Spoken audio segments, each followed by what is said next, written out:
राजकुमारी रेशमा एक राजकुमारी थी जिसका नाम था रेशमा। वो बहुत ही प्यारी और सीधी सादी थी। उसको अपने महल में रहना और अपनी सहेलियों के साथ खेलना बहुत अच्छा लगता था। पर रेशमा के पापा जो राजा थे वो थोड़े परेशान रहते थे। उनको लगता था कि रेशमा को दुनियादारी की थोड़ी समझ होनी चाहिए।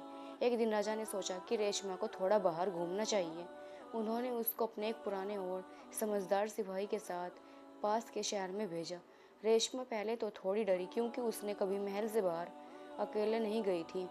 शहर पहुंचकर रेशमा ने बहुत सारी नई चीज़ें देखी, रंग बिरंगे कपड़े, अलग अलग तरह के लोग और खाने पीने की दुकानें।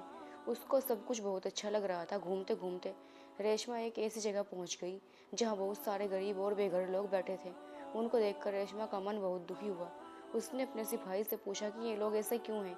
सिपाही ने बताया कि उनके पास रहने को घर नहीं है और खाने को खाना नहीं है।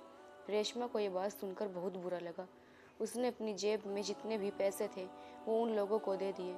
अगले दिन रेशमा फिर से उसी जगह पर गई। इस बार वो महल से कुछ खाना और कपड़े भी ले गई थी। उसने उन गरीब लोगों को खाना खिलाया और कपड़े दिए। वो हर रोज़ ऐसा करने लगी। जब राजा को ये बात पता चली तो वो पहले तो थोड़ा नाराज़ हुए। उनको लगा कि राजकुमारी को ऐसे आम लोगों के बीच नहीं घूमना चाहिए। लेकिन जब उन्होंने रेशमा की आंखों में उन लोगों के लिए प्यार और चिंता देखी तो उनका दिल पिघल गया। राजा ने रेशमा से पूछा कि वो ऐसा क्यों कर रही है। रेशमा ने कहा कि उन लोगों को मदद की ज़रूरत है और एक राजकुमारी होने के नाते ये उसका फर्ज है कि वो उनकी देखभाल करे। राजा को अपनी बेटी पर बहुत गर्व हुआ।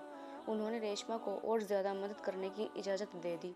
रेशमा ने शहर के गरीब लोगों के लिए बहुत अच्छा काम किया। उसने उनके लिए घर बनवाए और उनके बच्चों की पढ़ाई का इंतज़ाम किया। राजकुमारी रेशमा जो पहले सिर्फ अपने महल में खुश रहती थी अब बाहर की दुनिया की ज़रूरतों को समझने लगी थी। उसने अपनी सादगी और दयालुता से बहुत सारे लोगों की ज़िंदगी बदल दी। ये कहानी सिखाती है कि असली राजकुमारी वो नहीं होती जो बड़े महल में रहती है, बल्कि वो होती है जिसके दिल में दूसरों के लिए प्यार और मदद करने की भावना होती है।